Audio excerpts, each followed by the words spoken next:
자, 우리 계속해서 에스라에 있는 말씀을 강의하고 있는데요. 제가 이 강의 설교를 수요일부터 시작을 했죠. 수요일부터 제 강의 설교는 수요일, 토요일, 주일 이렇게 계속해서 연결되는 그런 말씀을 가지고 여러분들에게 말씀을 나누고 있습니다. 그래서 여러분들이 가급적이면 제가 설교했던 말씀을 혹시 수요일 예배를 듣지 못하셨으면 유튜브 영상을 통해 수요 예배 설교를 들으시는 게 좋습니다. 어제 토요일 설교 말씀이랑 오늘 주일 말씀은 오늘 오후에 제가 동영상 업로드를 시킬 테니까 혹시 토요일 어제 새벽기도 듣지 못하신 분들은 오늘 주일 설교 들으셨으니까 어제 설교도 들으시면 제가 한 설교의 내용들이 연결이 되기 때문에 아마 여러분들에게 많은 도움이 되실 거라고 저는 생각이 됩니다.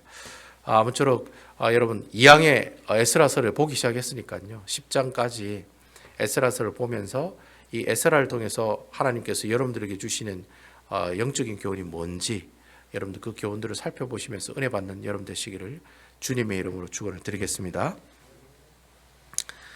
우리가 에스라 4장 전체의 말씀을 한번 살펴보면 오늘 본문의 말씀을 보면 이 에스라와 느헤미야가 있었던 시대 때 왕들이 어느 나라 왕이냐면 페르시아 왕들입니다. 페르시아 왕. 성경에 보면 바사라고 이렇게 기록이 되어 있습니다. 이게 바사라고 하는 나라가 우리가 알고 있는 페르시아라고 하는 나라입니다. 그래서 페르시아의 왕 이름이 네 왕의 이름이 나옵니다. 그래서 여러분 이것을 외우면 좋은데 외우지 못하시면 이런 왕이 있었구나 정도는 여러분 알고 계셔야 된다는 거죠. 첫 번째 어떤 왕이 나옵니까? 고레스 왕이 나오죠. 그리고 두 번째는 원래 역사적으로 볼 때 두 번째는 캄비세스라고 하는 왕입니다. 근데 우리 성경에 보면 에스라와 느헤미야서에 보면 에스더나 이런 데 보면 이 에스더도 페르시아 여왕입니다. 그래서 이 에스더 하케스가랴 뭐 이런 책들을 보시면 그때 책들이 다 페르시아 시대 때 기록된 성경책인데 캄비세스라고는 왕은 안 나와요. 그래서 일단 캄비세스는 제끼고 고레스가 나오고 그 다음 왕 이름이 다리오입니다. 다리오 왕이 나오고 그리고 다리오 왕 다음에는 아하수에로 왕이라고 이런 왕이 나옵니다. 이 아하수에로 왕은 여러분 에스더의 남편입니다. 그래서 아하수에로 왕이 나오고요. 그리고 네 번째가 아닥사스다 왕이 나옵니다. 그래서 여러분 페르시아 왕은 네 왕이 있는데요. 고레스, 다리오, 아하수에로, 아닥사스다 이렇게 네 명의 왕을 우리가 볼 수가 있습니다. 이걸 어떻게 외우냐면은 고다닥 이렇게 외워야 됩니다. 고다닥 이렇게 제 신학교 다닐 때 고다닥 하고 이래 외우면 후다닥이 아니라 고다닥입니다. 고다닥입니다. 고다닥. 그러니까 다리오 그 고다닥이니까 고레스, 다리오, 그다음 아수에로, 아닥이니까 아닥사스다 이렇게 고닥 이렇게 외우시면 여러분 외우기가 쉽습니다. 그래서 이 네 명의 왕 이름이 나오면 그 네 명의 왕 중에 한 명의 왕이 나오면 이 이야기는 페르시아 때 기록된 말씀이구나라는 것을 여러분 알고 계시면 됩니다. 외우시면 좋은데 못 외우시면 제가 고레스 얘기하고 아하수에로 왕 얘기하고 아닥사스다 얘기하고 다리오 왕을 이야기하면 여러분들이 딱 느낌에 저거 페르시아 왕 이름이네 이렇게 생각하시면 된다는 겁니다. 그 정도는 여러분들이 에스라 강의를 하면서 알고 계시면 좋아요. 그러면 여러분 나중에 에스라 느헤미야까지 이래 딱 살펴보시면 그 왕들의 이름이 네 명이 계속해서 연결해서 나오거든요. 그러니까 이 왕의 네 명의 이름을 외워두시면 좋다. 그런 얘기를 여러분들에게 드리고 싶어요. 제가 오늘 그 주일날에 에스라 강의를 처음 하기 때문에 아마 제가 수요일부터 에스라 강의를 했는데 아마 1장, 2장, 3장까지가 저희들 강의를 했거든요. 근데 아빠 이 3장 앞에까지 무슨 내용인지 잘 모르시는 분도 계실 것 같아요. 그래서 제가 오늘은 앞에 에스라 1장, 2장, 3장이 무슨 내용인지 한번 쭉 훑어드리고 그리고 오늘 본문에 나오는 에스라 4장에 있는 말씀을 여러분들과 함께 살펴보도록 하겠습니다. 에스라 1장에 보면은 왕 이름이 처음부터 나옵니다. 누굽니까? 고레스 왕이 나옵니다. 그래서 고닥 할 때 이제 고레스가 먼저 나오는 거예요. 고레스가 나오는데 고레스 왕이 페르시아 왕인데 이 고레스가 이 앞에 이 페르시아라는 나라 앞에 바벨론이라고 하는 나라가 있었어요. 이 바벨론이 예루살렘을 멸망시켰죠. 그래서 그 수많은 유대인들을 바벨론으로 포로로 잡혀간 사람들이 바로 바벨론 왕국에 있는 사람들이었어요. 근데 이 바벨론 왕을 무너뜨리고 멸망시킨 사람이 바로 고레스 왕입니다. 그래서 여러분 이 페르시아는 지금의 이란 땅이거든요. 이란 땅이 페르시아 땅입니다. 아시겠죠? 제가 말씀드렸죠. 이란 사람들은 중동 국가, 중동 사람이라는 얘기를 제일 듣기 싫어한다고 제가 말씀드렸죠. 이란 사람들은 중동 사람이 아닙니다. 이라크, 사우디아라비아, 쿠웨이트, 뭐 아랍에미리트 이런 사람들은 중동 사람들이지만 이란 사람들은 중동 사람들이 아닙니다. 혈통도 아니고 언어도 틀립니다. 같은 게 하나가 있어요. 종교만 같습니다. 종교만 같고 이 이란 사람들은 혈통이라든지 언어라든지 가지고 있는 문화들이 이란과 이라크는 다 틀립니다. 그래서 우리가 쉽게 설명하면 지금의 이라크가 바벨론 땅이고 이란은 페르시아 땅이라고 생각하시면 됩니다. 그러니까 여러분 이란과 이라크는 사이가 좋아요, 나빠요? 나쁠 수밖에 없는 거예요. 원래 바벨론하고 페르시아가 서로 앙숙 관계에 있었기 때문에 원래 역사적으로 전통적으로 이란과 이라크는 옛날부터 뭐 옛날에도 싸웠지만은 옛날부터 전통적으로 옛날부터 이 성경이 있었던 이 시대부터 서로 사이가 좋지 않았다는 것 여러분 참고로 알고 계시면 좋을 것 같아요. 에스라 1장에 보면 이 고레스 왕이 바벨론을 멸망시키고 그 중동에 있는 전체 땅을 다 자기 땅으로 이렇게 통일을 시켜버려요. 그래서 이제 이란에서는 이 페르시아 왕 중에 제일 유명한 왕이 고레스 왕입니다. 우리나라 뭐 조선시대 왕 중에 제일 유명한 왕 하면 어떤 왕입니까? 세종대왕하고 이렇게 얘기하잖아요. 그와 마찬가지로 페르시아 사람들도 이란 사람들도 자기들 왕 중에 페르시아 왕 중에 제일 유명한 왕 하면 고레스 왕. 아직도 고레스 왕의 무덤이 있습니다. 이란에 가면. 그래서 고레스 왕의 무덤이 아직까지도 있어요. 그래서 그만큼 이란 사람들이 굉장히 좋아하는 왕이 고레스 왕입니다. 근데 이 고레스 왕이 칙령을 내려요. 명령을 하게 됩니다. 그러니까 자기들이 이제까지 잡아왔던 모든 포로들을 자기 나라로 다 돌려준다는 그런 이야기가 에스라 1장에 보면 나와요. 이것을 이제 전문적인 용어로 고레스 칙령이다라고 이야기를 합니다. 이제 고레스 칙령이 적혀져 있는 점토판이 있다고 했죠. 이 점토판이 지금 어디 있다고 얘기했습니까? 대형박물관 가면 있다고 제가 말씀드렸죠. 제가 수요일 예배 드릴 때 그 사진 제가 보여드렸던 것 같아요. 이렇게 원통형 모양으로 된 점토판이 있는데 거기에 보면 고레스가 이스라엘 백성들도 자기 나라로 돌아가라고 하는 그런 글귀가 적혀져 있는 점토판이 이렇게 원통형으로 생긴 점토판이 있습니다. 그게 발견이 됐습니다. 그래가지고 영국의 대형박물관에 지금 보관이 되어 있는데 점토판에 있는 그 왕이 고레스 왕입니다. 그래서 고레스가 그런 명령을 내렸다라고 하는 내용이 바로 에스라 1장에 보면 나와요. 그래서 이스라엘 백성들이 바벨론 포로로 70년 동안 있다가 드디어 예루살렘 땅으로 가게 되는데 한 번에 왕창 다 간 게 아니라 세 번에 나누어서 이렇게 가게 돼요. 그래서 첫 번째 온 사람들을 1차 포로 귀환 사람들이다라고 이야기합니다. 그래서 여러분 그 에스라 1장에 보면 1차 포로 귀환 때 온 사람들의 이야기가 나오고 있어요. 그리고 에스라 2장에는 1차 포로 귀환으로 온 그 사람의 명단이 나오고 있다라고 제가 말씀을 드렸습니다. 그래서 여러분 그 1차 포로 귀환할 때 누가 인도에서 데려왔냐면 스룹바벨이라고 하는 사람이 데리고 왔어요. 그래서 42,360명 성경에 이렇게 개수를 다 더해 보니까 42,360명이더라고요. 1차로 예루살렘으로 온 사람들이 42,360명이었다. 그 대표적인 사람의 명단이 에스라 2장에 기록되고 있다. 근데 그 명단 중에 주로 많이 기록되어 있는 지파가 레위 지파 사람들 이름이 많이 나와요. 그 이유가 뭘까요?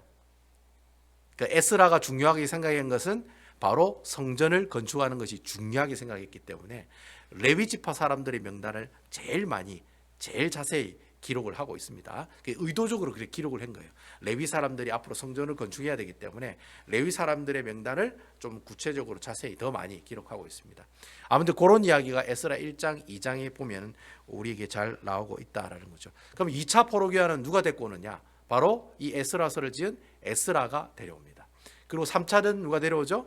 여러분 잘 아시는 느헤미야가 3차 포로 귀환 때 이스라엘 백성들을 데리고 돌아오게 됩니다. 이렇게 1차, 2차, 3차에 나누어서 돌아왔다는 것 여러분들 알고 계시면 좋을 것 같아요.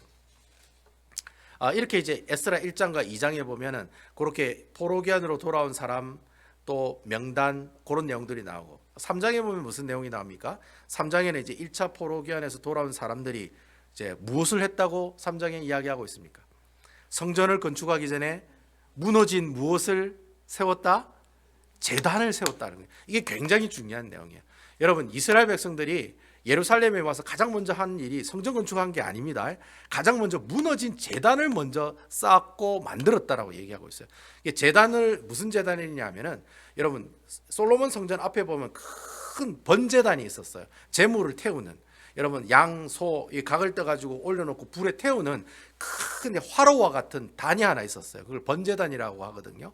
그 번제단을 먼저 찾아가지고 만들었다는 거예요. 왜 만들었습니까, 여러분? 하나님 앞에 예배드리기 위해서. 이게 굉장히 중요한 거예요. 그러니까 에스라가 성전 건축만 하기 위해서 이스라엘 백성들을 데리고 1차 포로기한으로 돌아온 게 아니라 성전 건축이 목표가 아니에요. 여러분 성전은 뭐예요? 건물일 뿐이에요. 근데 왜 에스라가 성전을 건축하려고 했느냐? 이유는 한 가지예요. 무엇을 하기 위해서? 예배를 회복하기 위해서. 그래서 이 사람들이 성전을 건축하기 전에 무너진 제단, 그 성전에 무너진 제단, 그 예루살렘에 이 이스라엘 백성들이 왔을 때 예루살렘에는 사람이 살고 있는 동네였습니까? 아니었습니까? 사람이 살지 못하는 동네였어요. 다 폐허가 됐기 때문에 아무도 사람들이 안 살았어요. 근데 그곳에 예루살렘 성전이 무너진 그 자리를 찾아가지고 무너진 제단이 있던 그 자리를 또 찾아요. 그리고 그 제단 먼저 어떻게 해요? 먼저 세웠다는 거예요. 뭐 하기 위해서? 하나님 앞에 예배를 드리기 위해서. 그러니까 여러분 상상을 해보세요. 옆에 베다니 교회 건물은 다 무너졌어. 근데 예배 드리는 이 강대상은 남아있어요. 강대상은 부서져서 없어졌어요. 근데 여러분들이 와가지고 가장 먼저 건물을 세우는 게 아니라 뭐부터 세워요? 강대상부터 먼저 세우시는 거예요. 이 강대상을 나무로 만들든지 아니면 돌로 만들든지 이 강대상을 먼저 세우는 거예요. 그리고 세워놓고 뭘 하는 거예요? 하나님 성전이 없는 곳에서 하나님 앞에 어떻게 해요? 예배를 드린다는 거예요. 이거 얼마나 감격스럽겠습니까? 그래서 여러분 에스라 3장에 보면 대성통곡하는 사람도 있고 감사하여 하나님께 기뻐 찬양하는 사람들도 있었다고 그런 얘기가 나오죠. 그런 얘기가 나오는 거예요. 그 뭐 봤을 때 얼마나 감격스럽겠습니까? 어떤 사람은 감격스럽고 어떤 사람은 우리 죄 때문에 이 예루살렘 성전이 다 폐허가 된 모습들을 보면서 제단은 그렇게 세워놓고 그 제단 위에 예배를 드릴 때 이 사람들이 얼마나 하나님께 감격의 눈물을 흘렸겠습니까? 그래서 대성통곡과 감사와 기쁨의 찬양이 같이 어우러지는 그런 제단을 세우는 그런 이야기가 바로 에스라 3장을 통해서 우리에게 이야기하고 있다는 거예요. 그래서 이 제단을 세우고 난 다음에 2년 동안 성전을 건축하는 이 물품과 자재와 사람들을 구하게 됩니다. 2년 동안. 그래서 뭐 성경에 보니까 석수도 구하고 목수도 구하고 이제 고레스가 금과 은을 많이 줬다고 했잖아요. 그걸 가지고 사는 거예요. 돌 깎는 사람도 사고 나무 깎는 사람도 사고 그리고 또 어떻게 해요? 저게 그 헬몬산에서 큰 목재들도 가지고 오고 그 어쨌든 성전을 지어야 되니까 그 준비를 2년 동안 하게 돼요. 2년 동안 하면서 드디어 성전 기초를 이제 딱 낳는 거예요. 그래 낳고 난 다음에 이제 순탄하게 성전이 건축이 돼요, 안 돼요? 그게 안 된다는 거예요. 그 안 되는 얘기가 오늘 에스라 4장에 보면 성전 건축이 쉽게 될 것 같았는데 성전 건축이 시작하자마자 갑자기 문제가 생기더라는 거예요. 그 문제가 생기는 일들이 오늘 본문을 통해 우리에게 이야기하고 있다는 겁니다. 우리 다 같이 그러면 4장 1절에서 3절에 있는 말씀 보면 도대체 무슨 문제가 있었는지, what's the problem? 어떤 문제가 있는지 한번 여러분들 같이 한번 읽어보도록 할게요. 여러분 성경을 보세요. 에스라 4장 1절에서 3절입니다. 자, 우리 프레젠테이션으로 나옵니다만 성경을 보시면서 다 같이 한번 읽어보도록 하겠습니다. 1절 사로잡힌 자들의 자손이 이스라엘 하나님 여호와의 성전을 건축한 다음을 유다와 베냐민의 대적이 듣고 2절 스룹바벨과 족장들에게 나와 이르되 우리도 너희와 함께 건축하게 하라. 우리도 너희같이 너희 하나님을 찾노라. 아수르 왕 에살라돈이 우리를 이리로 오게 한 날부터 우리가 하나님께 제사를 드리노라 하니 3절 스룹바벨과 예수아와 기타 이스라엘 족장들이 이르되 우리 하나님의 성전을 건축하는데 너희는 우리와 상관이 없느니라. 바사 왕 고레스가 우리에게 명령하신 대로 우리가 이스라엘의 하나님 여호와를 위하여 홀로 건축하리라 하였더니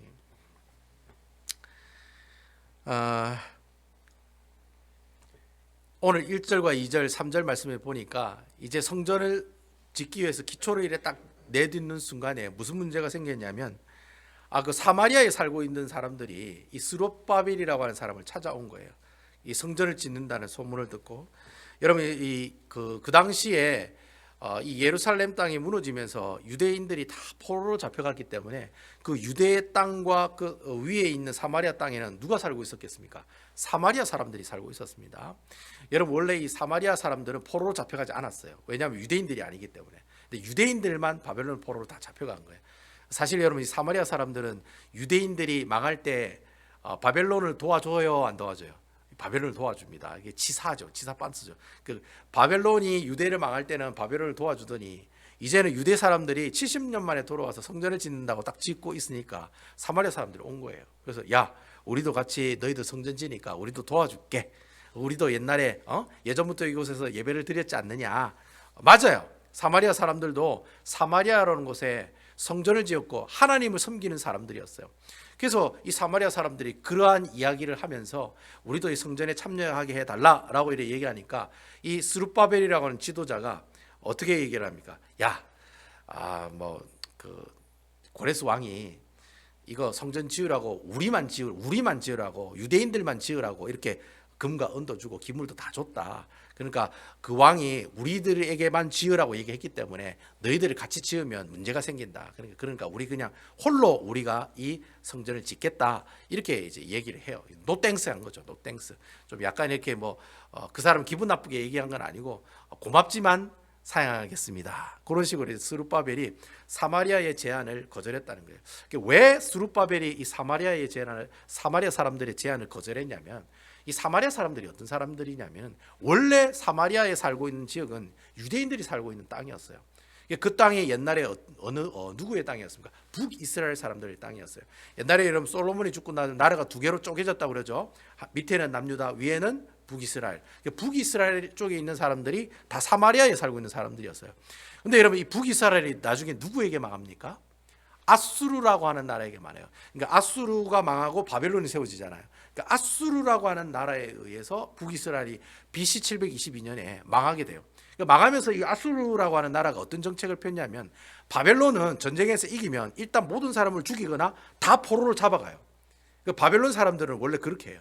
근데 아수르 사람들은 어떻게 하느냐면 그 나라를 어떤 나라를 점령하잖아요. 그러면 일단 거기에 있는 사람들 그대로 다 살려도 그 대신 자기 나라 백성을 데리고 와가지고 어떻게 해요?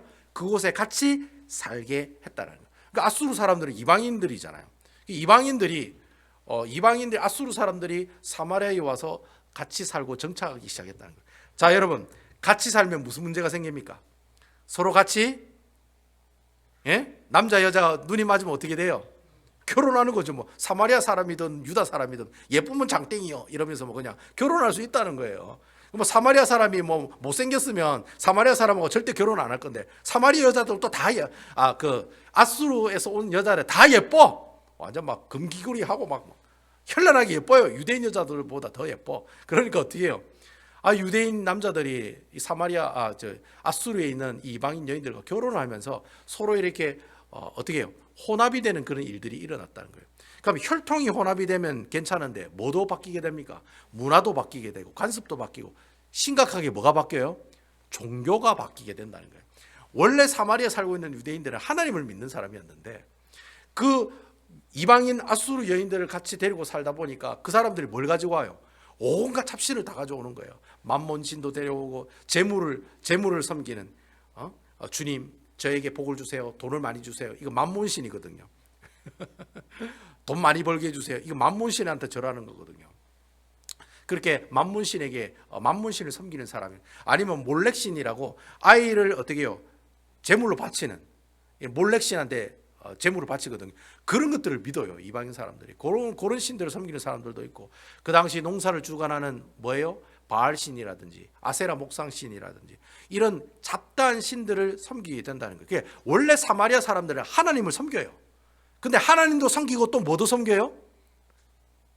뭐니도 머니가 좋아요 하면서 머니를 또 섬겼다는 거예요. 그러니까 이 말은 오늘날로 말하면 제가 여러분들 항상 말씀드리는 어떻게 하면서 신앙생활 했다는 겁니까? 양다리 거치면서 신앙생활 했다는 거예요. 교회 오면 교회 사람, 회사 가면 회사 사람, 회사 가면 욕도 하고 사기치고 온갖 다 할 거 다 하고 다 죄 짓고 주일도 지키지도 않고 근데 교회 오면 거룩한 척 하나님 앞에 눈물 흘리면서 기도하고 예배드리고 이렇게 이중적인 삶을 살아가는 사람들이 혼합주의 신앙을 가지고 있는 사람이라는 거예요. 이걸 좀 어려운 말로 신학적인 용어로 혼합주의 신앙을 가지고 있는 사람이라는 거예요. 여러분, 왜 하나님이 북이스라엘을 망하게 하셨느냐? 그 혼합주의 때문에 망한 거예요.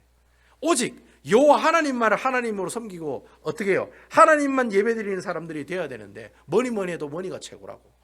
어떻게 해요? 재물을 섬기고 바알신을 섬기고 몰렉신을 섬기고 아세라 목상신을 섬기고 하나님은 하나님대로 섬기고 또 다른 신은 또 다른 신대로 섬기는 이렇게 짬뽕 신앙을 가지고 있었다는 거예요. 이 사마리아 사람들. 그래서 이 북이스라엘이 BC 722년에 아수르를 통해서 하나님 어떻게 해요? 쫄딱 망하게 했다는 거예요. 나중에 여러분 남유다도 망합니다. 뭐 때문에 망합니까?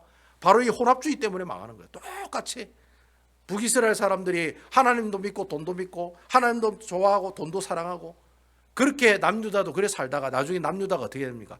바벨론에게 어떻게 해요? 쫄딱 망해요. 그래가지고 포로로 다 잡혀가게 되었다라는 거예요. 그러니까 여러분 이 스룹바벨이 그 사실을 알았던 거예요? 몰랐던 거예요? 알았다는 거예요. 그래서 스룹바벨이 영적인 지도자다 보니까 사마리아 사람들이 그런 사람이라는 걸 알고 있었다는 거예요. 그래서 사마리아 사람들이 겉으로는 도와줄게 하지만 실질적으로는 성전을 건축하는 걸 방해하려고 들어오는 거예요? 아니면 도와주려고 들어오는 거예요? 방해하기 위해서 들어온다는 거예요. 여러분 사마리아 사람들하고 원래 유대인들은 여러분 원래가 철천지 원수 관계입니다. 원래가 그 물과 기름의 관계예요. 여러분 예수님 시대 때 이스라엘 백성들이 남유다에 있던 유다 예루살렘에 사는 사람들이 갈릴리 바다 쪽으로 여행할 때 사마리아 땅 지나간다고 했어요? 안 지나간다고 했어요? 안 지나간다고 했어요. 그리고 여러분 그다 예수님이 살고 있었던 시대 때는 유대인들이 사마리아 사람을 죽이잖아요. 그럼 살인죄가 적용되는 게 아니라 개 한 마리 죽였다라고 취급을 해요. 그래서 그 사람은 벌을 안 받아요. 사마리아 사람을 죽이면 벌을 안 받아요. 왜냐하면 사마리아 사람을 개처럼 취급했기 때문에.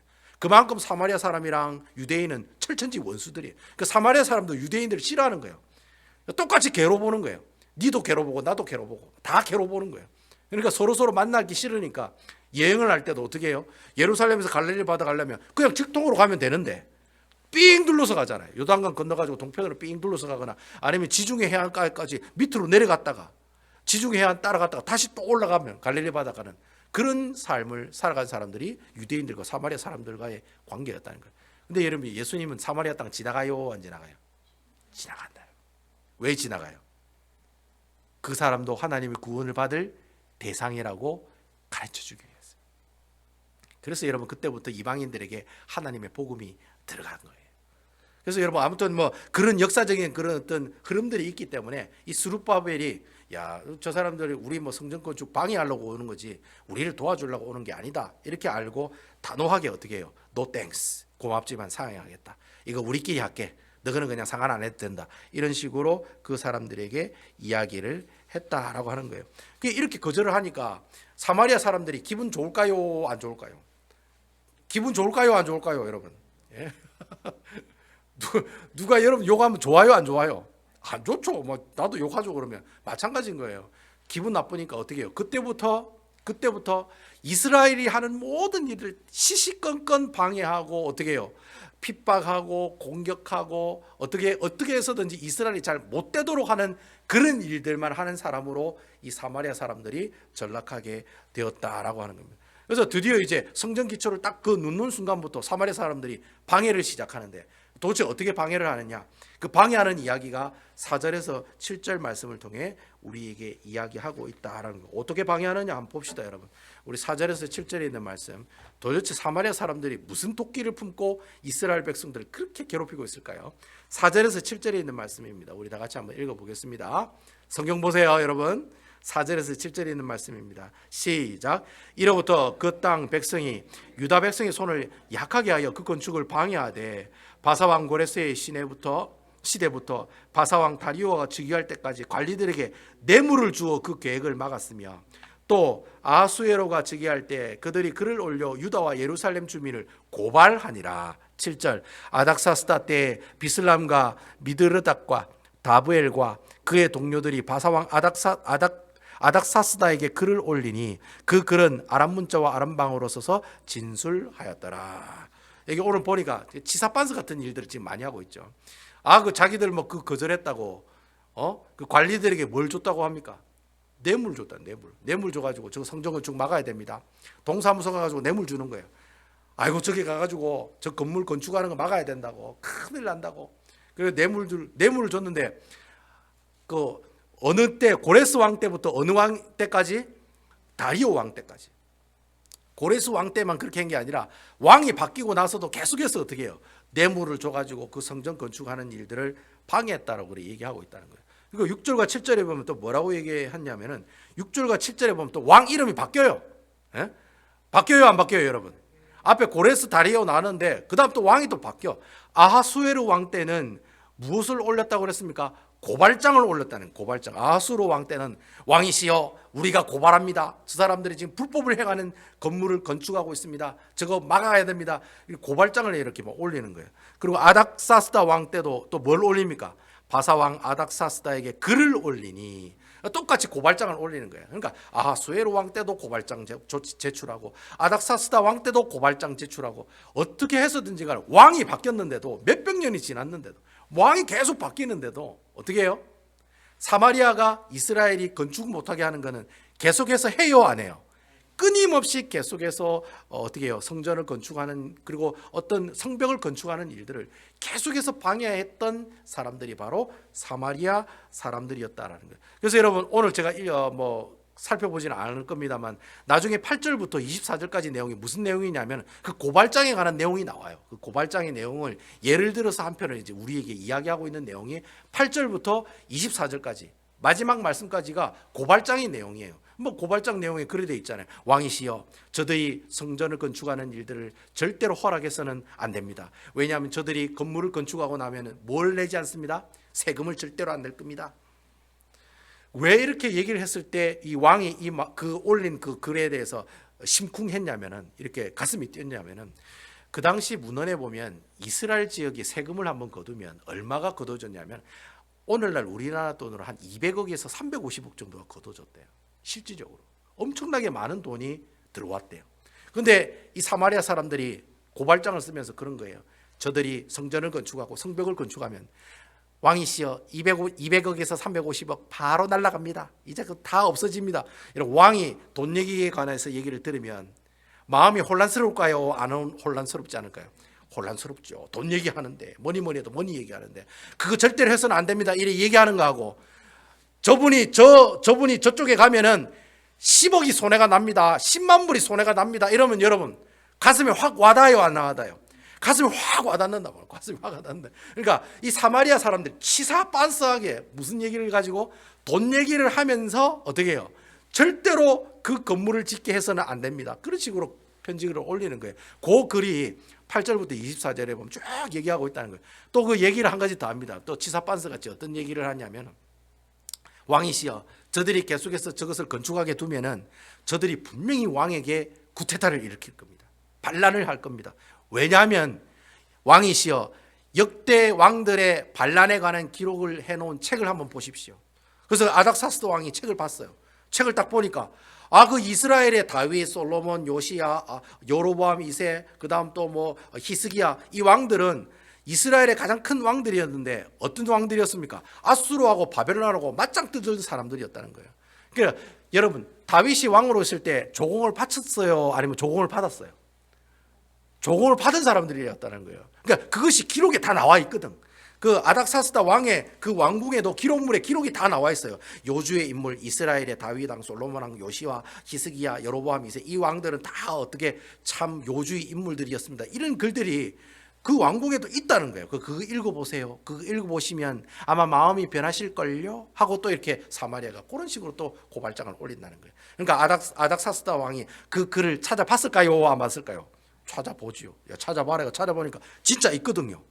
이스라엘 백성들 이 사람들이 구테타 완전 막 전문적으로만 하네 하면서 막 깜짝 놀랐을 거라는 거예요. 그런 마음에 결국에는 어떻게 해요? 뭐 보고 뭐 놀란다고? 소뚜껑 보고 뭐 놀란다고? 그렇잖아요.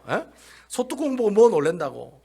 결국에는 24절에 보면은 성전 건축하는 일을 공식적으로 중단시켜요, 안 시켜요? 시킨다는 거예요. 우리 그럼 24절에 있는 말씀 한번 보자는 거예요. 24절을 우리 다 같이 한번 보겠습니다. 24절 제 얼굴을 보지 마시고, 잘난 제 얼굴을 보지 마시고 24절을 보겠습니다. 24절 다 같이 읽어보겠습니다. 시작.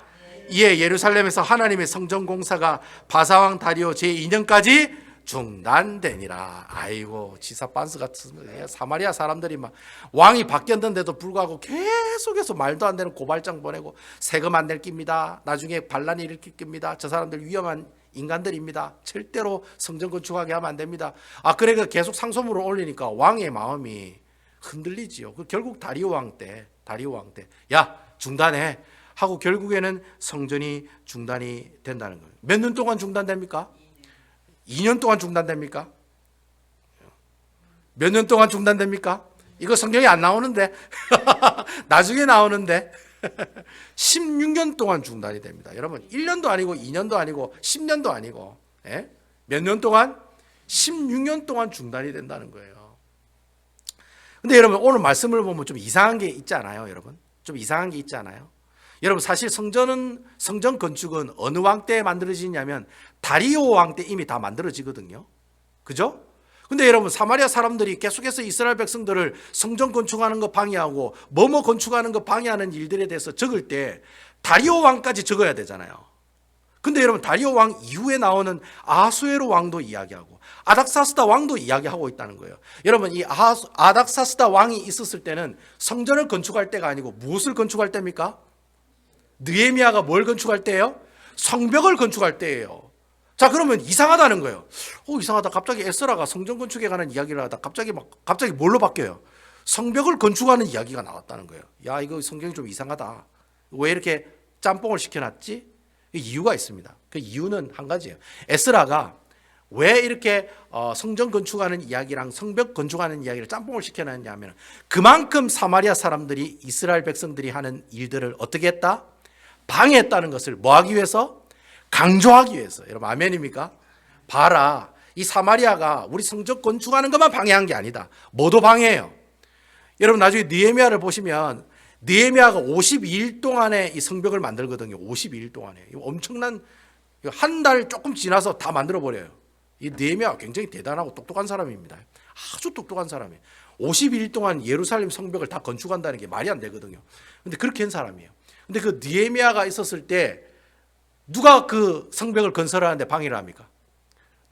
바로 누가 방해를 해요? 사마리아 사람들이 방해를 합니다. 그래서 이러면 이스라엘 백성들이 한 손에는 뭐 들고? 한 손에는 창을 들고 칼을 들고 한 손에는 뭐 들고? 돌을 들고 망치를 들고 어떻게 해요? 작업을 하고 일을 했다는 그런 기록이 나온다는 거예요. 사마리아 사람들이 야, 너희들 성벽 지으면 우리가 공격할 거야. 계속 그렇게 시비를 걸고 실질적으로 공격도 해요. 그러니까 어떻게 해요? 이 에스라가 이 글을 적으면서 성전 건축에 방해하는 인물이 사마리아 사람들이었지만 나중에 성벽을 건설하는데 방해했던 사람도 누구다? 사마리아 사람이라는 것을 강조하기 위해서 여기 느헤미야에 있는 이야기를 살짝 가져와서 이 성전 건축에다가 어떻게 해요? 싹 이렇게 삽입을 시켰다는 거예요. 그래서 여러분 헷갈리시면 안 돼요. 여러분 성경 보시다가 이상하다. 성전 건축은 다리오 왕 때 다 만들어졌는데 왜 또 아하수에로가 나오고 왜 또 아닥사스다가 나와? 참 신기하다. 이거 성경이 이상한데 짬뽕인데 이래 생각하시면 안 돼요. 강조하기 위해서 느헤미야에 있는 이야기를 잠시 가져왔다는 거예요. 그러면서 24절에는 다시 원래대로 돌아오는 거예요.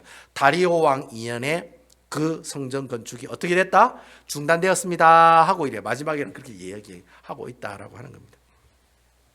자, 그러면 여러분 하나님께서 이렇게 16년 동안 성전을 건축하지 못하게 하셨는데, 자 여러분 사마리아 사람들이 끊임없는 방해로 16년 동안 성전 건축이 중단이 되는데, 여러분 어떻게 보면 이 성전 건축이 실패한 것처럼 보여요? 성공한 것처럼 보여요? 실패했지요. 기초성 낳고 싸우려고 하는데 어떻게 해요? 이 사마리아 사람들이 이런 이상한 상소를 막 올려가지고 결국에는 야, 이거 중지해, 하지 마, 이래 다리오 왕이 또 명령을 내리잖아요. 그러니까 어떻게 보면은 지금 16년 동안은 이스라엘 백성들이 결국에는 성전 건축하는 일들이 성공한 거예요, 실패한 거예요? 실패한 것처럼 보인다는 거예요. 근데 여러분 나중에 이 성전이 결국에는 만들어져요, 안 만들어져요? 여러분 다 알고 계시죠? 만들어져요, 안 만들어져요? 그 만들어지는 얘기가 5장, 6장, 7장 보면 쭉 그 내용이 나오고 있다는 거예요. 그건 우리가 이번 주 수요일 날에 오시면 이제 다시 성전이 만들어진 이야기를 제가 말씀드릴 건데, 결국에는 성전이 만들어진다는 거예요. 결국 여러분 오늘 이 말씀을 통해서 하나님께서 우리에게 주신 영적인 교훈이 말씀이 뭐냐? 자, 따라합시다. 실패한 것 같으나 하나님이 함께 하시면 실패도 성공으로 역전됩니다. 여러분 아멘입니까? 야, 오늘 말씀, 이 4장 말씀을 통해 주신 영적인 교훈이 그거예요. 내가 실패한 것처럼 보여요. 내 인생이 보니까 내 꼬라지를 보면 실패한 것이 보여. 남들은 다 100만 불짜리 집에 사는데 나는 학구방 같은데 아파트에 그냥 구석에 처박혀 산다는 거예요. 실패한 것 같아요. 남들은 돈을 많이 벌어가지고 막 세탁소가 6개, 7개, 10개 뭐 옛날에 뭐 우리 권사님 잘 나갈 때는 뭐 엄청났다고 그러더라. 하여튼간에 뭐 여러분 아주 엄청나게 막 세탁소가 막 5개, 6개 우리 잘 나갈 때는 10개였어요. 이런데 지금은 어떻게 해요? 하나도 없고 다 팔리고 없어요. 내 수중에. 나는 왜 이렇게 살아갈까? 실패한 것처럼 보인다는 거예요. 근데 실질적으로는 그게 실패한 게 아니라 뭐예요? 하나님이 우리와 뭐 하시기 위해서? 함께 하시기 위해서 이러한 상황들을 우리에게 허락해 주신다는 거예요. 결국 여러분 실패한 것 같지만 하나님이 나와 함께 하시면 그럼 그것이 성공이에요, 실패예요? 성경은 말하기를 그것이 실패가 아니라 성공이다라고 이야기하고 있다는 거예요. 그 성경을 우리에게 대표적으로 이야기하고 있는 내용이 성전 건축이 16년 동안 중단되었지만 다시금 그것을 시작하게 하시는 분은 누구이시다? 하나님이시다. 아멘이시죠? 하나님께서 그 일을 시작하시고 실패한 것 같으나 하나님이 그 일을 다시 확 어떻게 해요? 찌짐 뒤집듯이 막 손바닥 휙 이래 찌짐 뒤집 말이 잘 안 나네요. 찌짐을 뒤집는 것처럼 하나님께서 어떻게 해요? 확 뒤집으신다는 거예요. 그분이 누구세요? 바로 우리 여호와 하나님이시다는 거예요. 그래서 여러분 16년 동안 성전이 건축되지 않을 때 하나님이 보내준 선지자가 있어요. 누구예요? 학개. 그 다음 또 스가랴. 예, 제가 여러분 1차 포로기한 때 돌아온 사람이 스룹바벨 학개 스가랴라고 했잖아요. 16년 동안 성전이 건축되지 않고 있을 때 하나님께서 누구를 보내주었냐면 학개와 스가랴 선지자를 보내준 거예요. 그러면 딱 통밥으로 그럼 학개하고 스가랴는 무엇에 관한 이야기다? 성전을 다시 건축하는 이야기가 나오겠구나라고 이렇게 통밥으로 알게 된다는 거예요. 여러분 문 목사 여러분이 이렇게 강의하면서 이 학개 스가랴가 무슨 내용인지 통밥으로 이제 확 나오는 거예요. 학개 스가랴는 16년 동안 중단된 그 성전 건축을 어떻게 해요? 다시금 시작하게 하게 하는 그런 이야기가 나오겠구나. 그렇게 우리가 짐작을 할 수가 있다라고 하는 거예요. 그래서 여러분 학개서의 말씀을 보면 제가 뭐 여러분들에게 찾으라 얘기는 안 하겠지만 학개서 1장에 보면은 무슨 내용이 많이 나오냐면 이런 글귀가 많이 나와요. 만군의 여호와가 이같이 말하여 이르노라. 이런 이야기가 많이 나와요. 학개서 1장 5절에도 보면 이제 만군의 여호와가 이같이 말하노라. 7절에 보면 만군의 여호와가 말하노니. 그러니까 하나님이 말하신다라고 하는 이야기가 굉장히 많이 나와요. 학개서에 보면. 그리고 여러분 1장 13절에 보면 결정적으로 하나님이 이스라엘 백성들에게 이야기한 내용이 나와요. 자, 이걸 한번 찾아봤으면 좋겠어요. 학개 1장 13절입니다. 누가 성경 잘 찾나? 여러분 학개하면 당황스러울 거예요. 학개가 어디 붙어 있나? 이러면서. 저 뒤에 있습니다. 학개 스가랴 말라기 저 뒤에 있죠. 1310페이지입니다. 1310페이지. 제가 페이지 수 가르쳐 드렸어요. 1310페이지에 보면 학개 1장 13절에 보면 만군의 여호와 하나님이 무엇을 이야기했는지 그 내용이 나와요. 그 내용을 한번 봅시다. 찾았습니까? 자, 학개 1장 13절이면 다 같이 읽겠습니다. 시작. 그때 여호와의 사자 학개가 여호와의 위임을 받아 백성에게 말하여 이르되 여호와가 말하노니 내가 너희와 함께 하노라 하니라. 여러분 16년 동안 건축이 중단되었을 때 하나님이 학개와 스가랴를 보내줬다고 그랬죠. 학개 선지자에게 무엇을 주셨습니까? 무엇을 주셨어요? 하나님의 말씀을 주셨다는 거예요. 여러분 아멘입니까? 그러니까 학개 선지자 사람을 보내주면서 하나님이 뭘 보내줬냐면 학개라고 하는 선지자 입을 통해서 뭘 이야기했다는 겁니까? 하나님의 말씀을 이야기해 주셨다는 거예요. 그럼 그 말씀이 내용이 뭐냐? 내가 너희와 함께 하시겠다. 다른 말로 뭡니까? 내 자로 딴 내가 너희와 함께 하겠다. 내 자로 뭐 아멘입니까 장로님? 아니죠. 내 자로 뭡니까? 우리와 함께 하시다.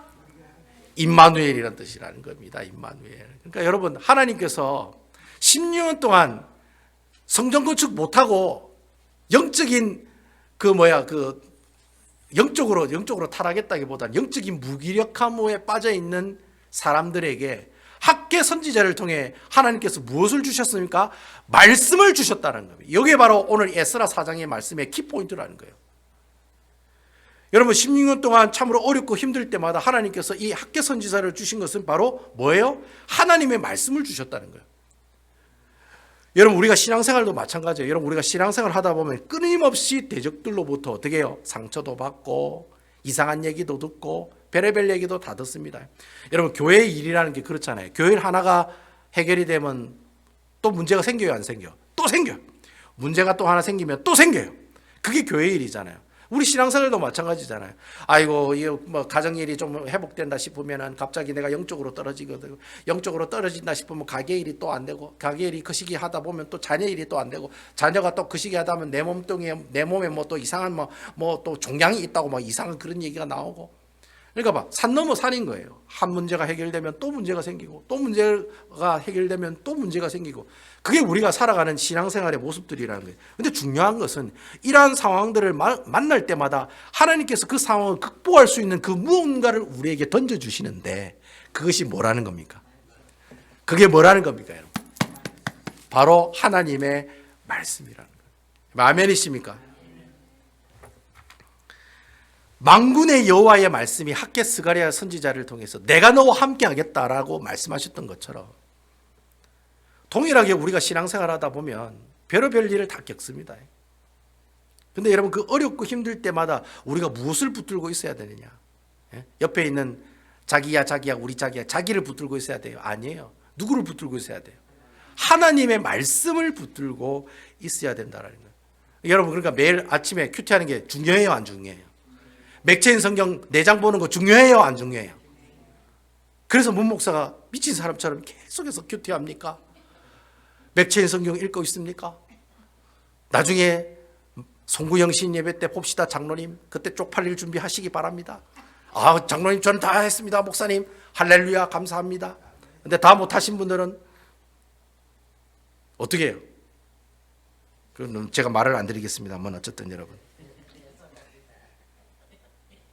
여러분 올해 연말 송구영신 예배 때 꼭 성경 일독했다는 이야기 간증이 여러분들에게 들리기를 주님의 이름으로 축원드리겠습니다. 예. 있을 때 잘해, 흔들리지 말고. 김문호 목사님 그러잖아요. 있을 때 잘하세요, 여러분. 예? 성경 읽으라 할 때 읽으세요. 나중에 읽고 싶어도 뭘 읽어요. 눈이 침침해가지고 저번 주에 제가 주일날 설교하는데 눈이 침침해가 성경이 잘 안 보이네요. 그 말 했다 아닙니까? 여러분들한테. 여러분 나이가 들면 드실수록 성경 보기가 힘들어요, 안 힘들어요? 우리 김 집사님 저한테 그럽니다. 아이고 목사님 침침해가지고 힘들어요. 내년 가면 더 힘들고 내후년 가면 더 힘들어요. 예? 그러니까 있을 때 잘해. 있을 때. 내 눈 보일 때 잘해. 흔들리지 말고. 성경 볼 때 어떻게 해요? 보라는 거예요. 하나님 말씀 읽으라 할 때 읽으시라고요. 나중에 돌아가실 때쯤 돼가지고 아이고 웃자노 성경 일독도 못했다. 그래 얘기하지 말고 내가 마지막까지 하나님 말씀 붙들고 살아가는 그런 인생들이 되어야 된다라고 하는 것이죠. 저는 여러분들이 가지고 있는 그 상황을 역전시킬 수 있는 비결이 있는데 그 비결이 바로 뭐예요? 하나님의 말씀이라는 거예요. 여러분 아멘이시죠? 말씀을 붙들고 있으면 내가 아무리 내가 이 사마리아 사람들한테 몇백 년 동안 왕이 변해도 계속해서 스트레스 받는 그런 고난과 고통을 받고 있어도 하나님 말씀만 내 중심에 딱 있으면 어떻게 해요? 내 상황을 역전시켜 나가는 그런 놀라운 역사가 일어난다는 거예요. 우리의 상황을 역전시키게 하시는 그 하나님의 말씀, 이 말씀을 항상 붙들고 살아가는 아름다운 우리 베다니 교회 성도 여러분들 다 되시기를 주님의 이름으로 축원드리겠습니다. 하나님의 말씀에 능력이 있습니다. 아멘 한 명밖에 안 하냐 하면 하나님의 말씀에게 능력이 있습니다. 하나님의 말씀은 살아있다고 했지 죽었다고 성경은 얘기하고 있지 않아요. 하나님의 말씀은 살아있고 운동력이 있어. 우리의 모든 심령을 찔러 쪼개기까지 하는 날카로운 성경의 검과 같은 것이 바로 하나님의 말씀이에요. 여러분 에베소서 6장에 보면은 유일하게 사탄 마귀가 싸울 수 있는 공격형 무기가 뭡니까? 말씀이라고 하는 성령의 검이에요. 여러분 마귀를 싸워서 이길 수 있는 방법은 말씀밖에 없어요. 근데 여러분 주일날 매일 큐티도 안 해. 말씀도 안 봐. 맥체인 보지도 않아. 성경책 그냥 먼지 털고 그냥 일주일 만에 한 번씩 가지고 와. 여러분 그래 살면은 그 사람은 마귀한테 맨날 어떤 사람이 됩니까? 주 터지는 사람이 되는 밖에, 주 터지는 사람밖에 안 된다는 거예요. 여러분 권투 선수가 권투를 하는데 이렇게 권투를 하는 거예요. 때리라 때리라 이러면서 계속 얻어 터지다 그렇게 케어되는 거예요. 가드를 올려야 되잖아요. 올려야 되네. 그래요 안 그래요? 올려놓고 또 어떻게 해야 돼요? 공격을 해야 되잖아요. 그 공격하는 게 바로 하나님 말씀이라는 거예요. 그러니까 여러분 하나님 말씀 읽을 거예요? 안 읽을 거예요? 우리 오집사님 성경 읽고 계시죠? 할렐루야 아멘. 예, 저 우리 집사님 읽고 계시죠? 할렐루야 아멘. 읽고 있을 줄 믿습니다. 아이고야 큰일 났네. 오늘부터 읽으면 됩니다.